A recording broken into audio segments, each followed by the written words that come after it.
Semua orang bilang masa SMA adalah masa paling indah. Tapi tidak ada yang pernah bilang kalau masa itu juga bisa menjadi masa paling membingungkan. Namaku Alia, sekarang sudah kuliah semester 2. Tapi ingatan tentang satu kejadian waktu SMA kelas 11 masih terus mengendap seperti luka yang belum sembuh. Waktu itu aku duduk di bangku kelas 11 IPA 2. Aku anak yang bisa dibilang biasa-biasa saja, nilai aman, pergaulan gak terlalu luas. Tapi punya satu sahabat yang selalu bikin hari-hariku penuh warna, Arga. Dia duduk tepat di sebelahku sejak awal tahun ajaran baru. Dia anak OSIS, tinggi, banyak teman, dan lucunya, walau dia super populer, dia justru nyaman banget ngobrol sama aku. Kami sering diskusi PR bareng, tukar playlist lagu, bahkan saling curhat. Banyak yang bilang kami cocok, dan gak sedikit yang godain kami pacaran. Aku sih ketawa-tawa aja waktu itu. Karena sebenarnya, aku punya perasaan, tapi bukan ke Arga. Aku suka sama Bayu, cowok tinggi pendiam dari kelas sebelah. Kami satu ekskul teater, dan aku sering lihat dia pas latihan. Dia nggak banyak ngomong, tapi ada sesuatu di tatapan matanya yang bikin aku penasaran. Nggak tahu kenapa, tiap dia latihan monolog, aku selalu merhatiin dia dari balik tirai aula. Kadang dia sadar dan senyum. Cuma itu, tapi cukup bikin aku nggak bisa tidur. Sampai suatu hari, ada tantangan viral dari TikTok, Confession Anonymous.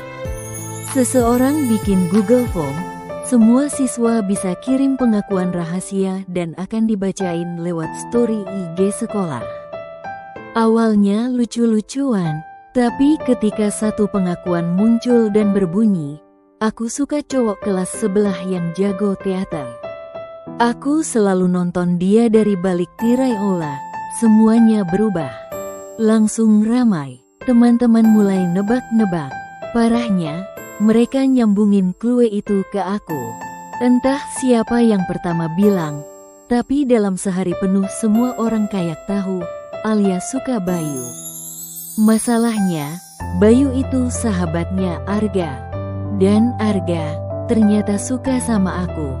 Aku tahu ini dari Rara, teman cewek yang duduk di belakang kami. Katanya Arga sering cerita kalau dia nyaman banget sama aku. Bahkan udah nyiapin surat buat nembak pas ulang tahunku minggu depan. Aku shock, rasanya kayak dihantam dua kenyataan sekaligus. Di satu sisi, ada cowok yang selalu ada buatku, yang semua orang anggap pasangan idealku. Tapi di sisi lain, hatiku selalu berdetak lebih kencang untuk Bayu, yang bahkan mungkin gak tahu namaku. Hari-hari selanjutnya penuh drama. Beberapa teman mulai iseng manggil aku cewek aula. Di kantin, aku jadi pusat perhatian. Story TikTok sekolah dipenuhi komentar. Si Bayu udah tahu belum? Bahkan ada yang tagging aku langsung. Aku nangis di kamar, bingung harus gimana. Sampai Arga tiba-tiba ngajak ketemuan di taman belakang sekolah. Dia bawa selembar kertas, kelihatan gugup. Tapi sebelum dia sempat ngomong, aku nekat jujur duluan.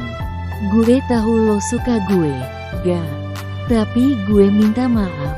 Hati gue bukan buat lo. Dia diam lama, lalu senyum. Gue udah nebak sih, tapi setidaknya lo jujur. Aku lega, tapi perasaan bersalah tetap ada. Arga tetap jadi teman baikku sampai kami lulus. Tapi sejak itu, dia mulai jaga jarak. Aku ngerti, dan aku nggak maksa. Bayu nggak pernah ngomong apa-apa soal pengakuan viral itu. Tapi 2 minggu sebelum kelulusan, dia kirim aku pesan lewat DM Instagram. Isinya cuma, gue tahu itu lo. Dan gue juga nggak bisa tidur waktu lo senyum balik dari balik tirai. Aku bengong, antara mau nangis atau ketawa. Jadi selama ini, dia juga merhatiin aku. Kami sempat chatting beberapa kali. Nggak jadi pacaran sih, tapi dia ngajak ketemuan waktu reuni nanti. Mungkin belum waktunya sekarang, tapi kisah itu tetap jadi memori SMA paling aku simpan dalam-dalam.